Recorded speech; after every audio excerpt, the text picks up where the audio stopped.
Hi all. Page 78, no. Hope you guys are well. My family and I are doing well. Sorry you're not seeing my face. My camera stand is kind of funky to move around a ton, so.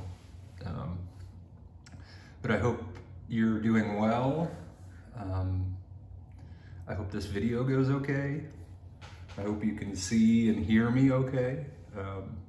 But anyways, I'll get right into it. In class, we didn't quite finish off 8.3. So we did right up to this rule, the product rule. So this is on page 78. So we'll pick it up right here with this product rule.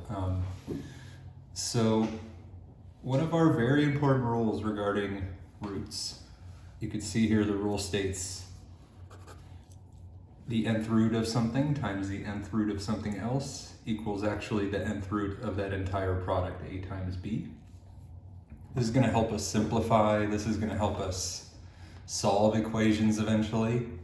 So as I said last time, we're kind of adding to our toolbox of ways to simplify expressions with roots and therefore eventually solve equations with roots.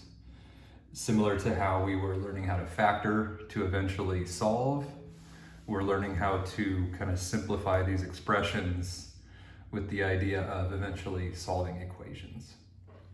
So to apply this rule to example 1 part 1 here, by the way, I'm going to do all the circled examples, and then the idea is you'll pause the video, and then that's when I'll go back and finish the ones that are uncircled. Okay, so to do this first one, I have the square root of 3 times the square root of 5. In this case, n, the index of the root, would be 2. And we don't write that 2 when it's a square root, but there is an implied 2 there. So that is the n involved. A for us is 3 and b is 5. They're the same type of root, which is required. So this means I can bring those together. Under one square root, I can write 3 times 5. In other words, the square root of 15. And what we're going to want to be thinking about is, does this then simplify? This one does not simplify because, so I'll write does not simplify because there are no perfect square factors.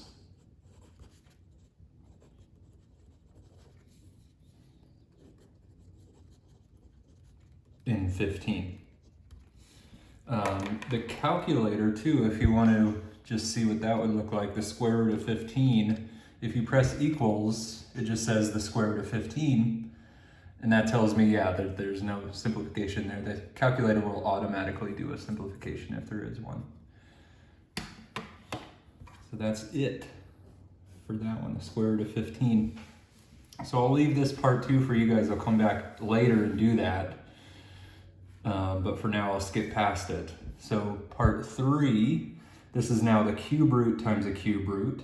So as soon as I know that they're the same type of root, I can go ahead and bring these together using the product rule. So I can write this will be equal to the cube root. Since they both started with cube roots, this result is going to have a cube root of 5 times 2. In other words, the cube root of 10. And this is our final answer because there are no perfect cube factors in 10. Okay. So let's turn to the next page, page 79.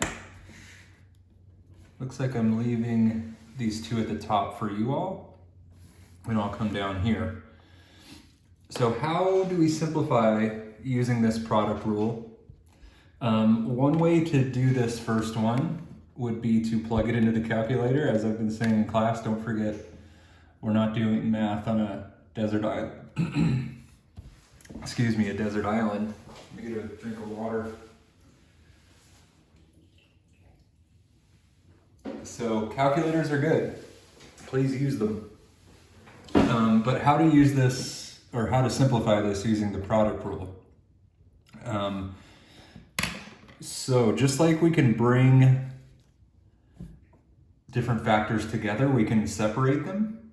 So if you look for perfect square factors of 200, well, what I mean by perfect square factors is if you take 1 squared, you get 1. 2 squared, you get 4. 3 squared, you get 9. 4 squared, you get 16. Once you get down to 10 squared, that's actually 100. And 100 is a factor, it's the largest factor that we can find that's a perfect square of 200. So you can write the square root of 100 times 2 in place of the square root of 200. The product rule said that if they were the same type of root, you can bring them together under one root. So that means that it also says that if they're already under the same root, that you can separate them. So this must be the same as the square root of 100 times the square root of 2. And once you have the square root of 100, you can simplify that to 10, since 10 times 10 is 100. So this is 10 root 2, and that's what the calculator had in front of us too, if we did it that way. 10 root 2. This one, now we're looking for the perfect cube factors of 32. Since it's a cube root, I'm now no longer looking for the perfect squares, I'm looking for perfect cube factors. So 1 cubed is 1, 2 cubed is 8, 3 cubed is 27, 4 cubed is 64. So just looking at some options that we have, it looks like 8 could be useful, right? Because 8 is a factor of 32. So I can write the cube root of 8 times 4. Instead of 32, I'll write that as 8 times 4 using this perfect cube factor that's inside of 32. So this must be, because of the product rule, I can go ahead and split this right across that multiply operation. So this would be the cube root of 8 times the cube root of 4. The cube root of 8 is 2. It's the number times itself 3 times, it equals 8. So this would be 2 times the cube root of 4. So that cube is the index of this root. It's not the power on 2.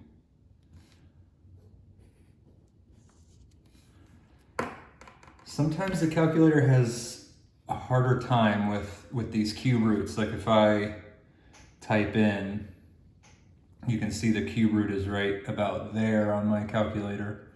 So I'll need to go shift this. And if I type in what we had, 32, it'll give me this decimal actually. So it doesn't keep it in exact form. This is the exact version of this decimal.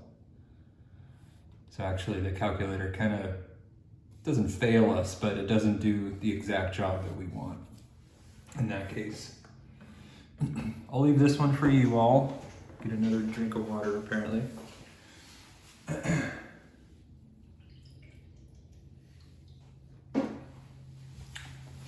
All right. So page 80.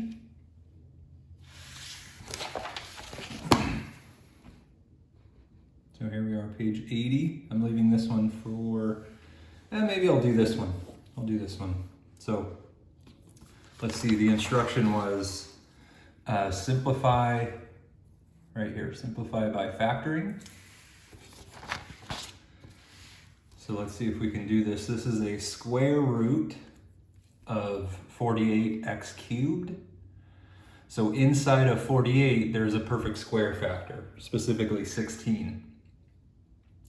Inside of x cubed, there's a perfect square factor, specifically x squared.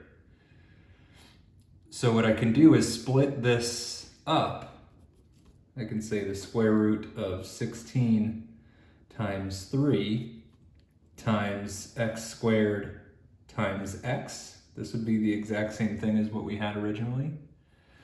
And these two are perfect square factors, so they should simplify outside of this root. So just regrouping again, I can say 16 times x squared, just kind of regroup the order of these, and then times 3 times x. So the product rule says I can split up the square root of this product into a product of square roots. So I can say the square root of 16x squared times the square root of 3x. Here I'm simplifying. So what squared is 16x squared, in other words? So 4x, right? If you just think of it as 4x all squared, that's accounting for the 16x squared times our same square root of 3x. This square root and that square essentially cancel, and we're left with 4x times the square root of 3x.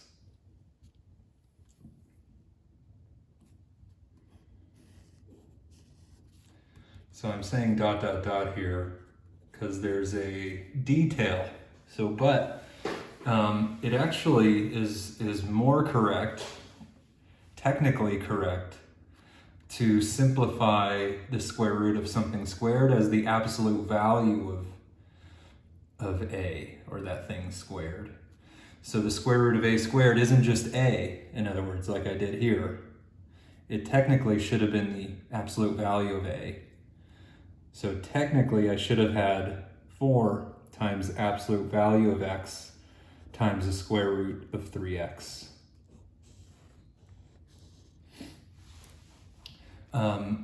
Going forward, we will not need this always.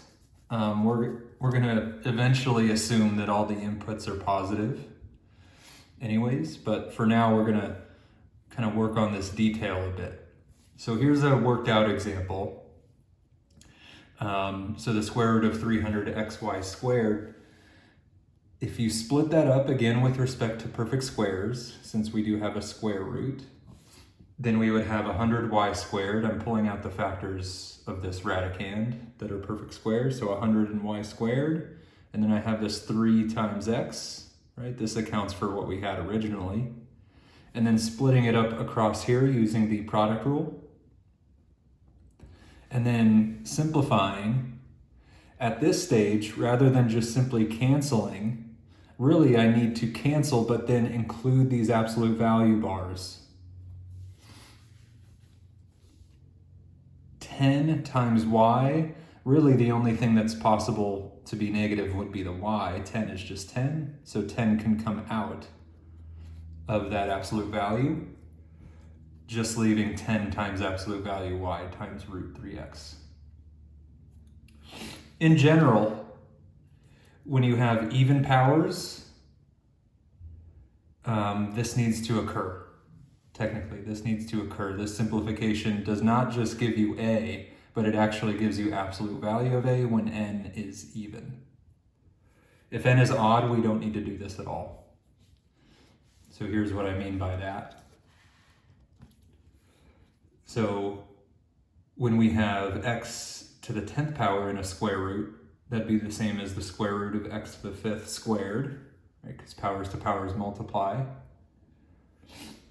And that would give us x to the 5th. But really, it would be possible that for some input x that this would now be negative.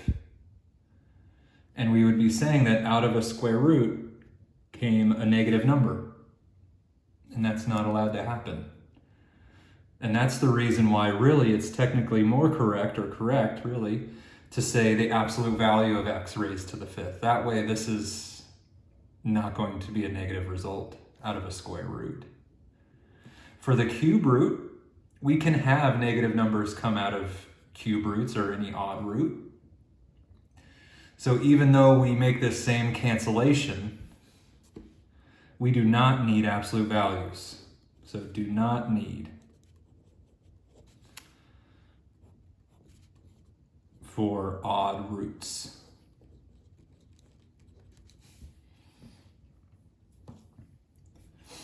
Okay, so here's what our first kind of major simplification problem. So what we want to do is get all the perfect square factors. I'm saying square because this is a square root. I want to get all the perfect square factors that live inside of x to the 7th out. And then y to the 15th, I want to get all perfect squares out. And then z to the 4th, all perfect squares need to get out. That's the purpose of this problem. So what I'm going to do is think of a way of writing x to the 7th with respect to something squared. So what you can do is say, okay, x times x to the 6th, that would account for x to the 7th. And then eventually I can write x to the 6th as something squared. This will make more sense as we do more of these. Y to the 15th, I can think of as y times y to the 14th. Again, once I have an even power, I'll be able to write that as something squared. Z to the 4th, I can think of that as just z to the 4th. It's already an even number, the power that is. Just simplifying again, or rewriting, I'll say x, and instead of x to the 6th, I'll write it as x cubed squared.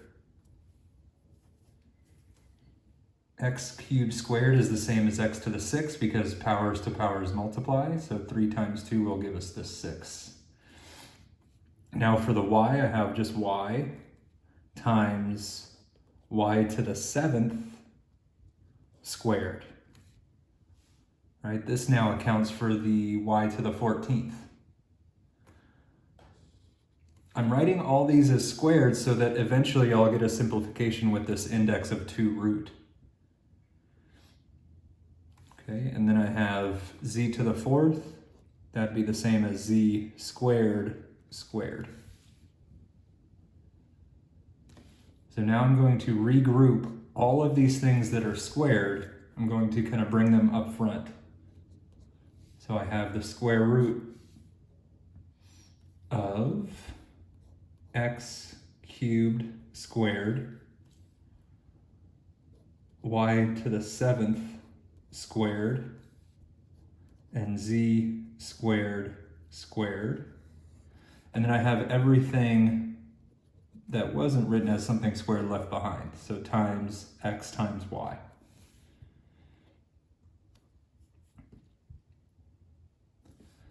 I will then use the product rule. So I'll split this up right across this product. So the square root of x cubed squared, y to the 7th squared, and z squared squared times the square root of xy.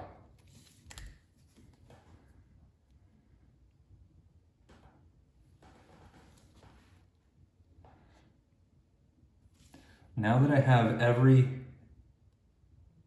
member of this radicand as something squared, I can write that whole thing as something squared. So I have the square root of x cubed, y to the 7th, z squared squared, right? If everybody is squared, I can go ahead and just square everyone outside of parentheses, times the square root of xy.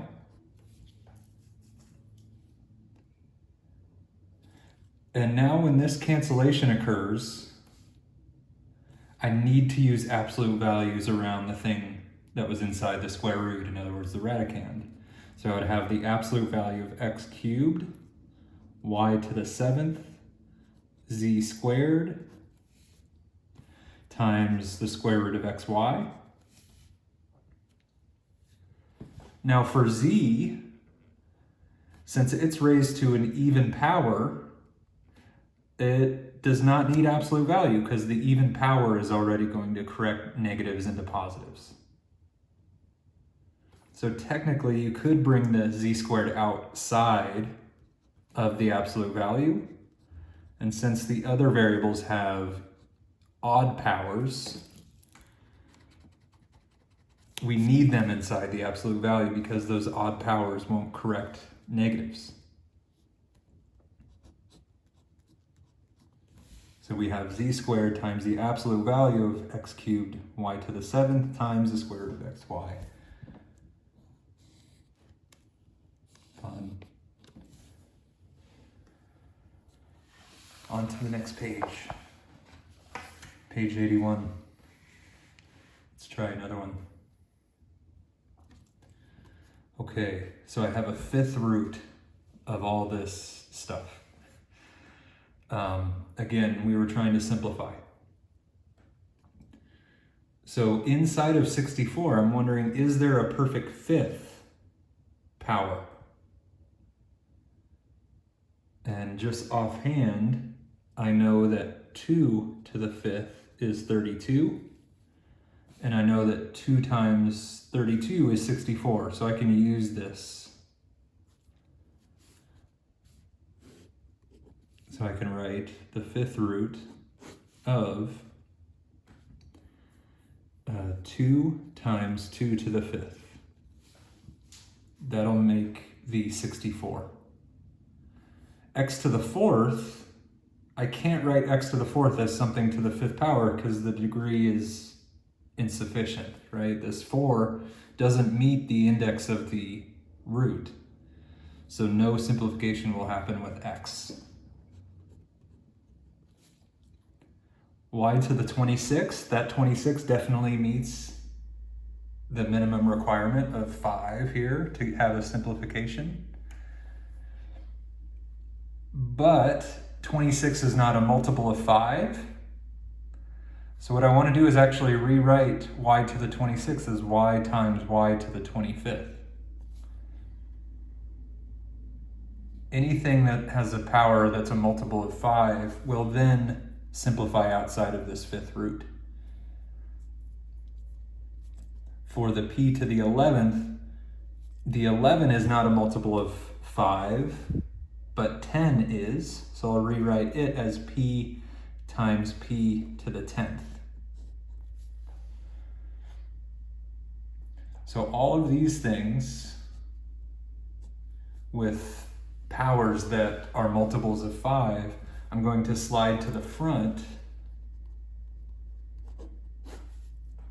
So I'll have 2 to the 5th, y to the 25th, and p to the 10th. And then I have all these things that got left behind. So I'll have times 2 times x to the 4th times y times p. And then I'll split this up right across this product. So equals the fifth root of 2 to the 5th, y to the 25th, p to the 10th, times, and don't forget your fifth root again. When this splits up, it splits into 2 fifth roots. It's not like a fifth root and then a square root. This fifth root splits into 2 fifth roots. So I have 2x to the 4th yp. And now a simplification should occur over here because everybody has a power that's a multiple of the index. So rewriting those.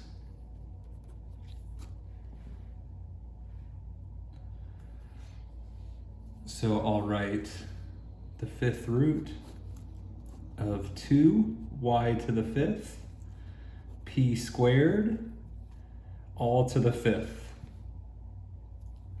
Right, 5 goes on the 2 to the 5th. Y to the 5th, then raised to the 5th again. 5 times 5 is that 25. P squared, and then to the 5th again. 2 times 5 makes this 10. And then I have times the 5th root of this one here, this same expression, 2x to the 4th yp. Now this cancellation can occur, and since it was an odd index, we do not need to worry about absolute values. So 2y to the 5th p squared times the 5th root of 2x to the 4th yp. All right, jumping down here, let's see what it says. Multiplying and simplifying, putting it all together, okay. So multiply and simplify. So the product rule says if they're the same type of root, which these two are, then I can go ahead and multiply them together by bringing them under the same square root. So 14 times 2 under the same square root equals the square root of 28. Now 28 has a perfect square factor. 4 times 7 is 28. And I can use the product rule now again and say the square root of 4 times the square root of 7. Square root of 4 is 2, so 2 root 7. This would be one that our calculator, I believe, would do this exactly. Square root of 14 times square root of 2, 2 root 7. Might have trouble with this one. I guess I was supposed to leave you that one, but I guess I did it. Oops. Here, 6 times the cube root of 5 times 3 times the cube root of 25. So something you can do, this is basically 4 numbers being multiplied together. So I can reorder this multiplication. So I can say 6 times 3 times the cube root of 5 times the cube root of 25, right? I can just re-scramble this order of multiplication. That doesn't affect the outcome. So taking 6 times 3, that's just 18. And using the product rule here, I can say the cube root of 5 times 25, which is the cube root of 125. So 18 times the cube root of 125. The cube root of 125 is 5. 5 times 5 times 5 is 125. So this is 18 times 5. 5 times 18 looks like 90 to me. 90 it is. Okay, I'll leave this one open for now.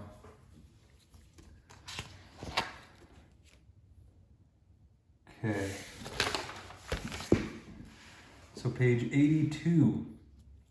We're now on to adding, subtracting, multiplying, different operations with respect to radicals. Similar to like terms, you can add like radicals. So like radicals have the same exact index, and they have the same exact radicand. So kind of two things to be like radicals. So for our first one, in other words, they are both square roots. That's what I mean by the same index. So both square roots. And they are both square roots of 3. So these are like radicals, these two terms. So I can go ahead and say, okay, I have 4 copies of root 3 plus another 5 copies of root 3. That means that I have 9 copies of root 3.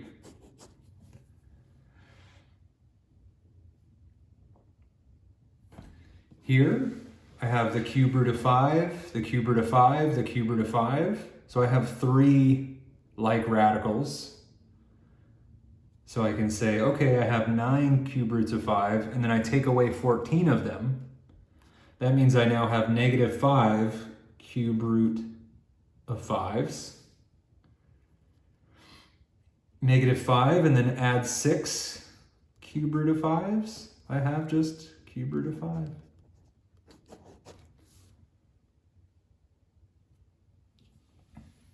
I'm just now realizing you saw none of that. But hopefully you can see that now. So 9 minus 14, that gives me the -5 times cube root of 5, plus 6 times the cube root of 5. So just the cube root of 5. All right, I'll leave these other two for you. Keep an eye out for this one. Don't go too quick. Multiplying. So I'm going to leave this one open. This is page 83. I'm going down to example 2, part 3.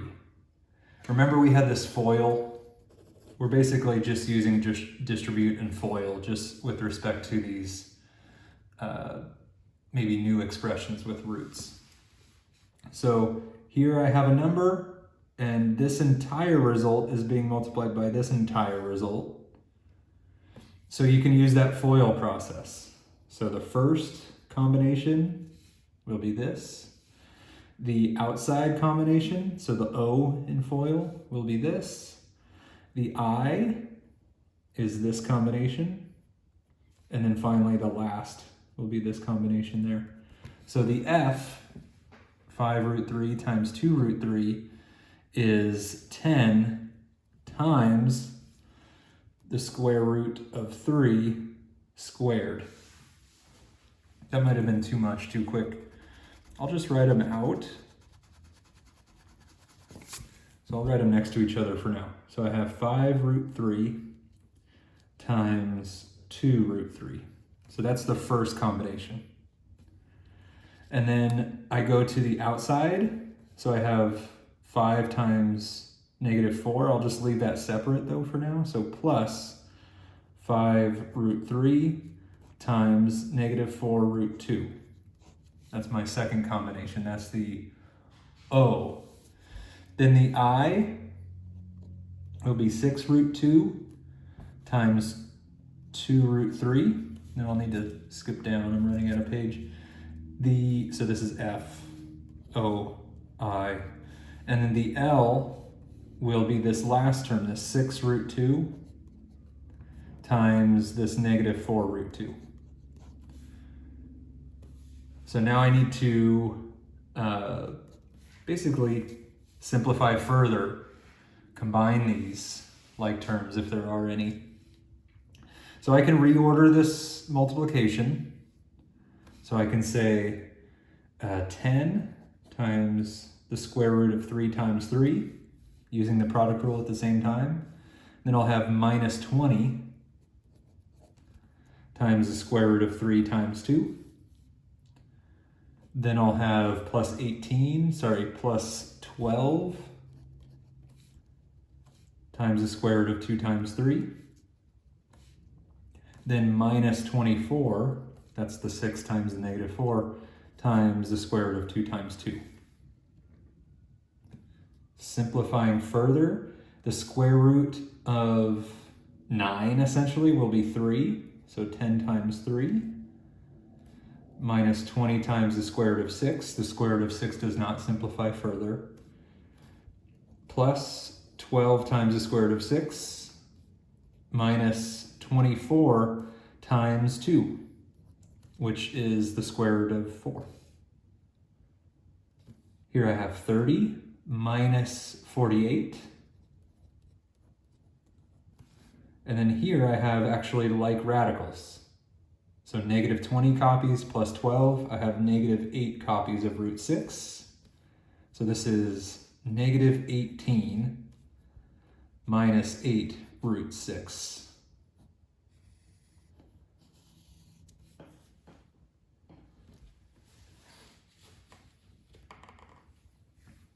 Kind of interested in what the calculator would tell us.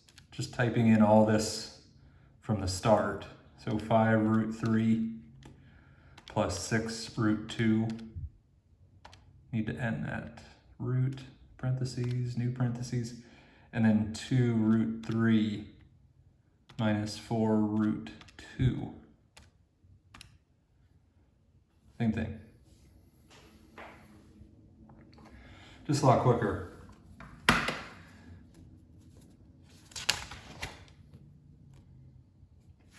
All right, that'll bring me to this one. This is page 84. So just more practice getting used to performing operations with roots. So keep in mind, a binomial squared is not simply bringing in the square. This means the square root of 3 plus the square root of 6 times the square root of 3 plus the square root of 6. Right, 2 copies of that. Then this FOIL takes place. So root 3 times root 3 is root 3 times root 3. Outside, so I have plus root 3 times 6. I'm kind of using the product rule at the same time as I'm foiling, right? These are all square roots, so I'm bringing them under the same type of root. So kind of just going a little more quickly.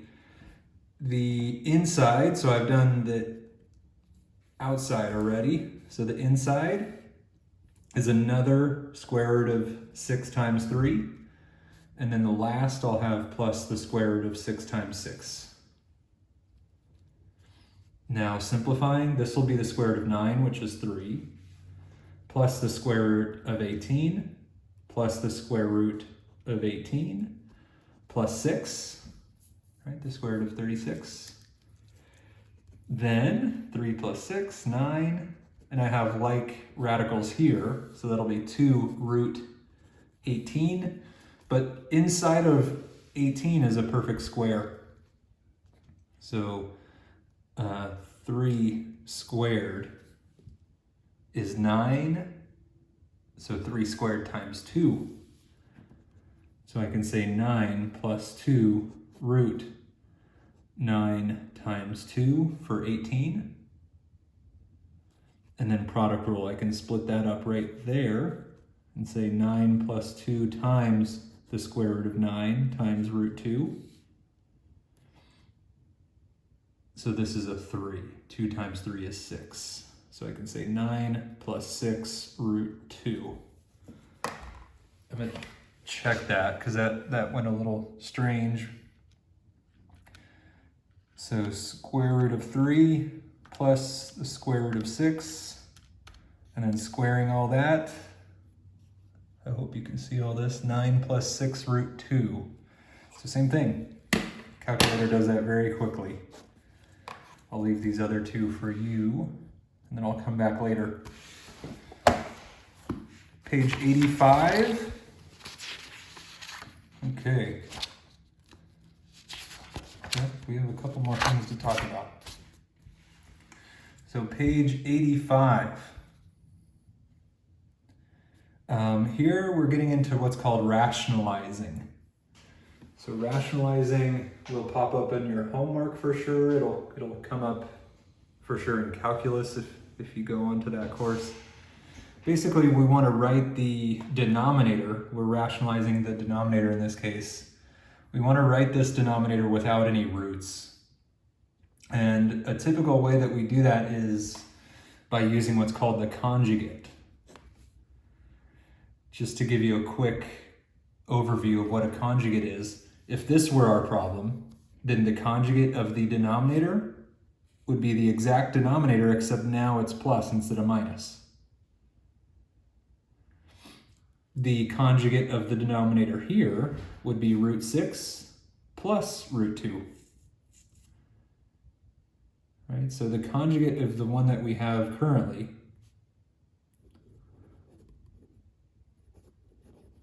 So the conjugate of the denominator will be 2 root 3 minus 4. And what we're going to do is multiply top and bottom by that conjugate. So I'll have 11 over 2 root 3 plus 4 times 2 root 3 minus 4 up top over 2 root 3 minus 4 on bottom. right? What I do up top, I need to do down below so that I'm just multiplying by 1. This is just a strange form of the number 1 here. Okay, so I'll go ahead and distribute. Up top, I'll have 22 root 3, right? 11 times 2, 22, minus 4 times 11, so minus 44, over, so I'll have 2 root 3 times itself. So one thing to note, whenever you're using the conjugate, you're always going to get this kind of difference happening. So if you remember back to when we simplified things such as a plus b times a minus b, that always simplifies. And notice these are conjugates.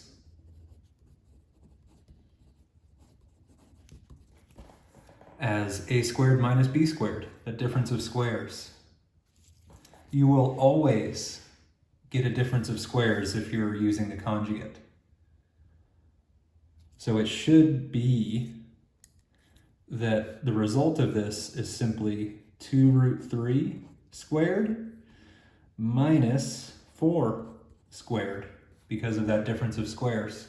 Sorry if there's a weird light thing going on. I'm right by the window and the sun's starting to come back out. Okay, so simplifying this, squaring 22 root 3 minus 44 over, well, I need to square the entirety of this and this. So 2 times root 3 squared will be 4 times 3 minus 16. All right, 2 squared is 4. The square root of 3 squared is 3. So we have 22 root 3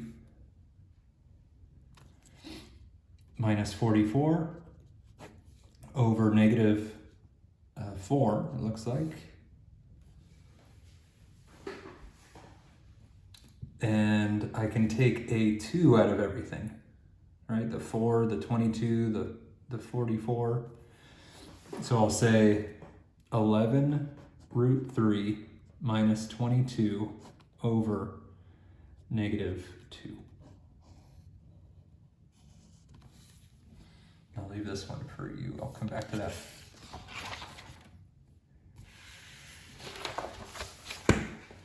Rationalizing the numerator, it's not always a denominator thing, so sometimes it could be the numerator. Here's our numerator. So the conjugate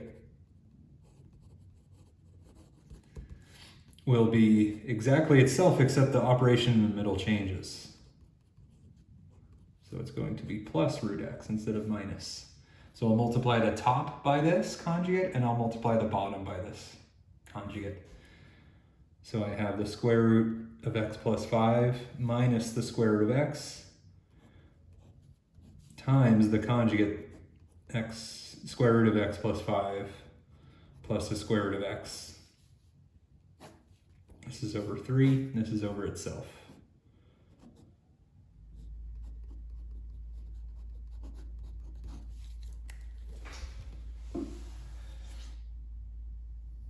Okay. So, as I was saying before, you're always going to get a kind of difference of squares formula to appear. So it must be that up top, all we're going to have is this thing squared minus this thing squared over 3 times root x plus 5 plus the square root of x.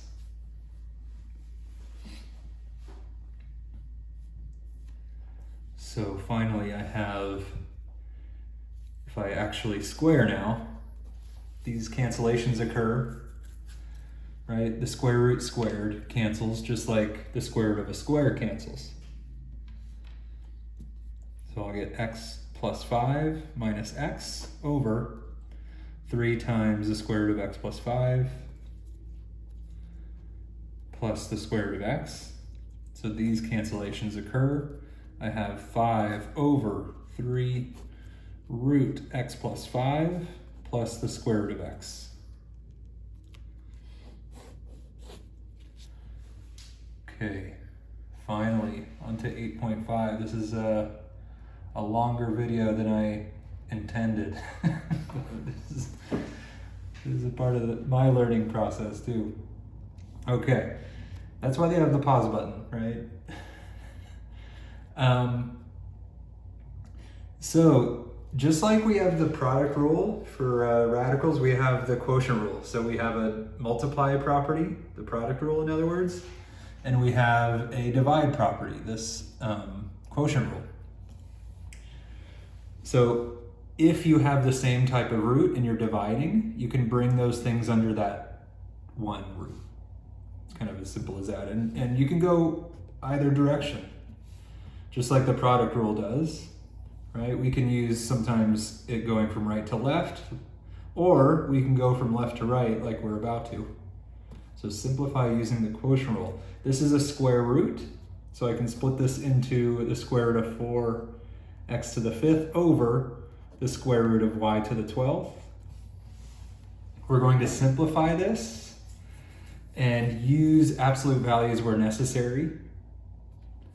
So let's see what happens. So I have a square root up top, I have a 4 and an x to the 5th.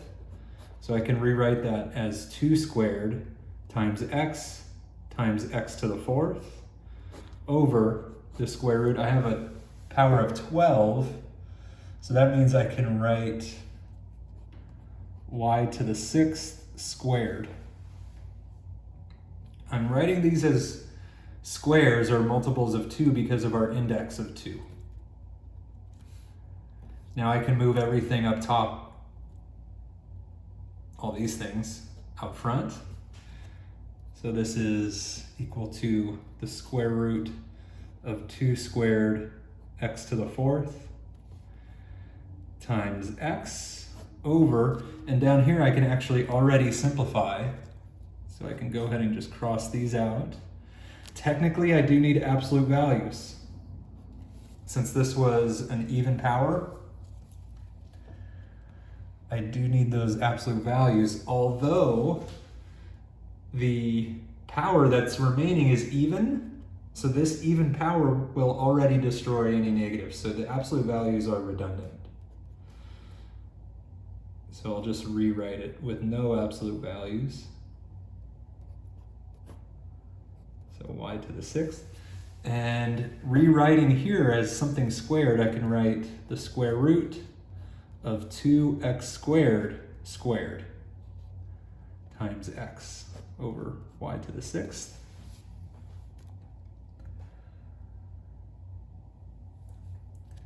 And here I can use the product rule. So square root of 2x squared, and that all needs to be squared, times the square root of x over y to the 6th. Then this cancellation can occur. And notice what's left, I have a square already, so I don't need absolute value. So I'll write 2x squared times the square root of x over y to the 6th.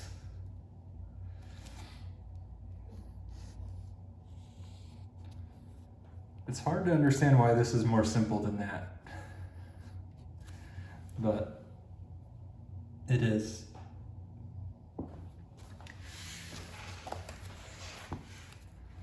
So I'll let you all get some more practice on these two. This is top of page 87, and I'll go down here to example 7, and then you'll get more and more practice as we go back here. So example 7, it says divide and if possible simplify using the quotient rule. So the quotient rule said if you have the same type of root, that I can go over here and make this conversion. So if it's the same type of root, I can bring those under the one root. And that's what we have here in example 7.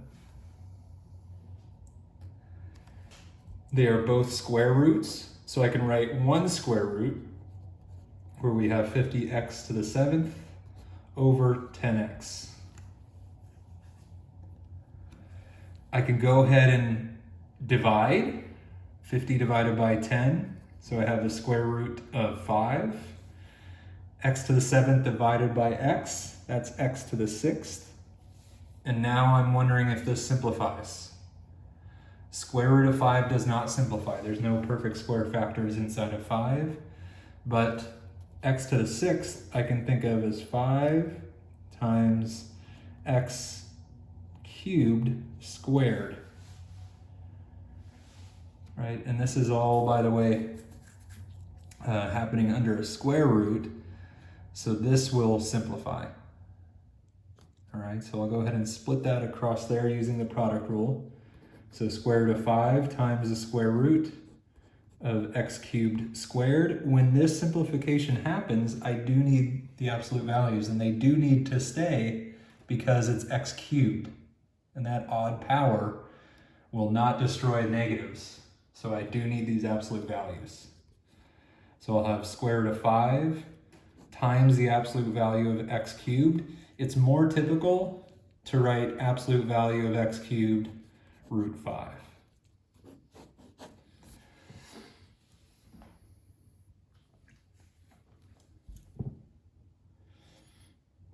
Okay.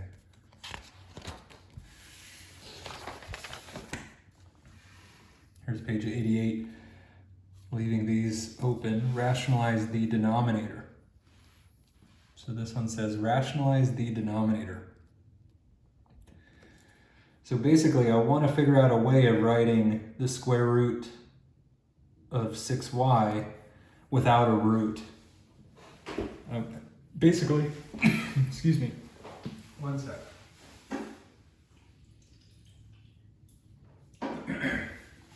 I actually want to write this entire expression without a square root at bottom. So if I use the quotient rule right up front, I have square root of 3x over square root of 6y. If that were 6y all squared, then I wouldn't have a root down here. Right? If that were 6 squared times y squared, then I could just cancel the square root and the squares, and I would no longer have that square root. So that's what we want to do, is figure out how do I make this 6 squared and y squared inside of the square root. So what I want to do is multiply by the square root of 6y, actually top and bottom, right? Because the product rule will say once these combine, I will have the square root of 6 squared, y squared. So up top I have 3x times 6y because of the product rule. And then on bottom, I have 6 squared times y squared. And then I have the square root of 18xy over the square root of 6y all squared.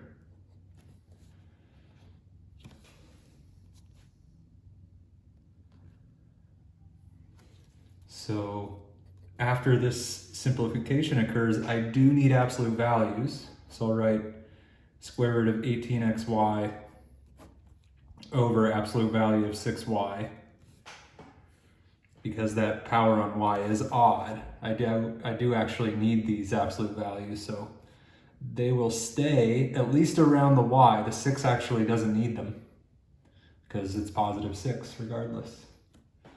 Inside of 18 lives a 9, so the square root of 3 squared times 2, that accounts for 18, and then I have xy over 6 absolute value of y.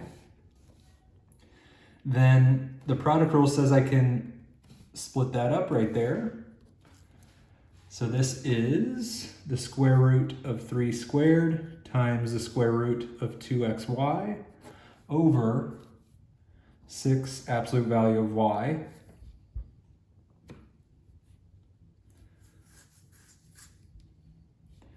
And over here, I can simplify this. So I'll get 3 root 2xy over 6 absolute value of y, but then 3 and 6 share a factor of 3. So I can say root 2xy over 2 absolute value of y.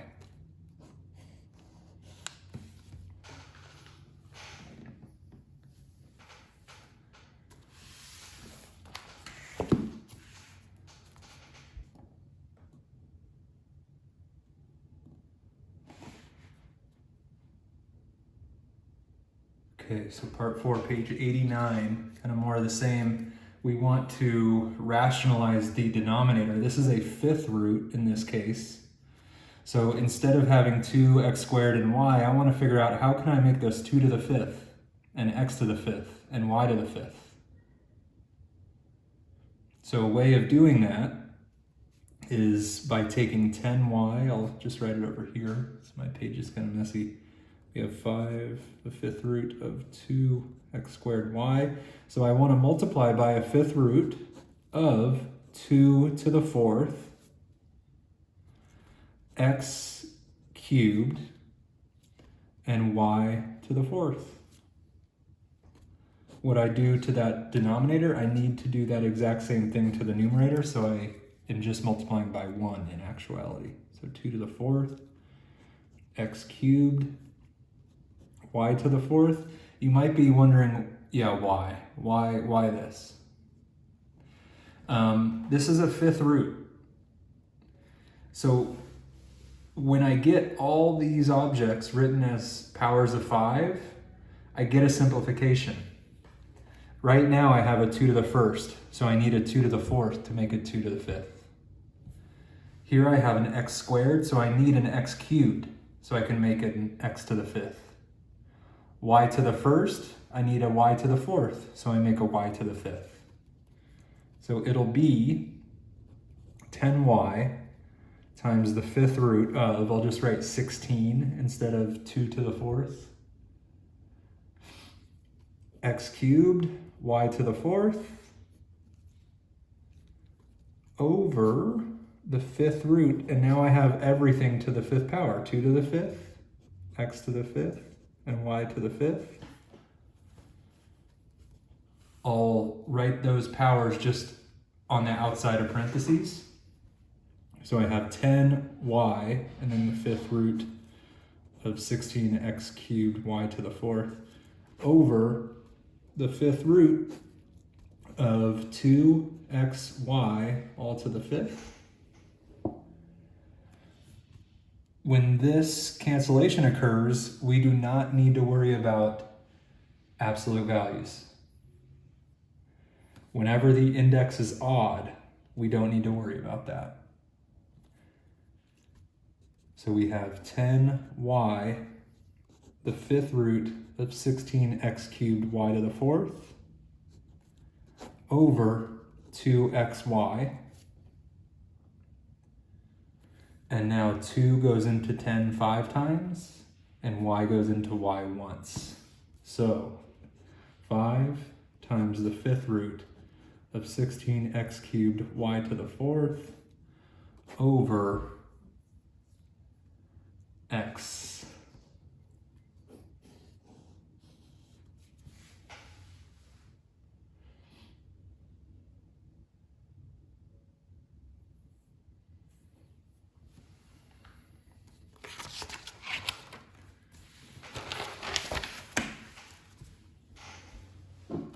Don't worry about this. Apparently I had written this in here last semester. Okay, so one more, and then I'm actually going to end this video because it's a longer video than I had hoped. So after the video ends, I encourage you to work on the problems that I left open. I know there's a lot of them. Work on those, and what I'll do is I'll actually post the key to the rest of them, not as a video, but just as a document. Okay, so I'll be posting the solutions to the rest of them as an attachment in this discussion. rather than posting another video as I had been saying, just because this is already probably too long of a video. Okay, so we have a cube root of 5x squared. I want to write 5 cubed and x cubed. So to be able to do that, I need another type of cube root. And I'm trying to think, okay, what are these things missing? Right now I have a 5 to the first, so I need a 5 squared to make a 5 cubed. I have an x squared already, so to make an x cubed, I just need an x.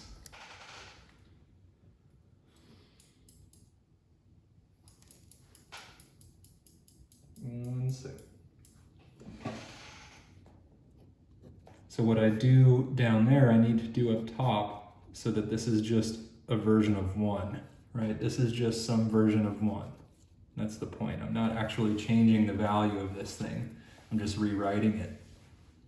So we'll have 5 times the cube root of 25. I'm just writing 25 instead of 5 squared now.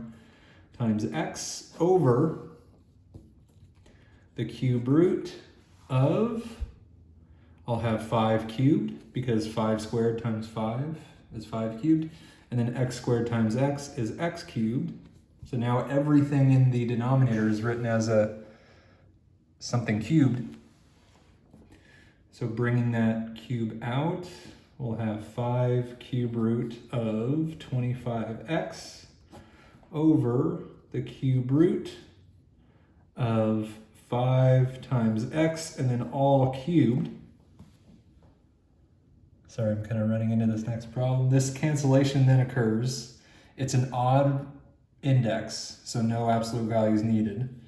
I'll have 5 times the cube root of 25x over 5x, and then the 5's cancel.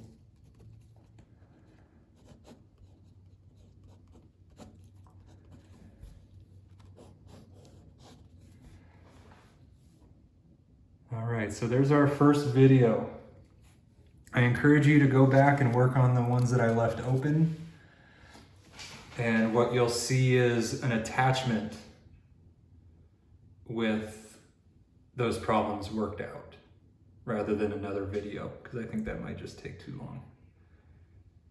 All right, hopefully this worked out okay. Please let me know your thoughts, and please engage in the discussion in the thread below the video. See ya.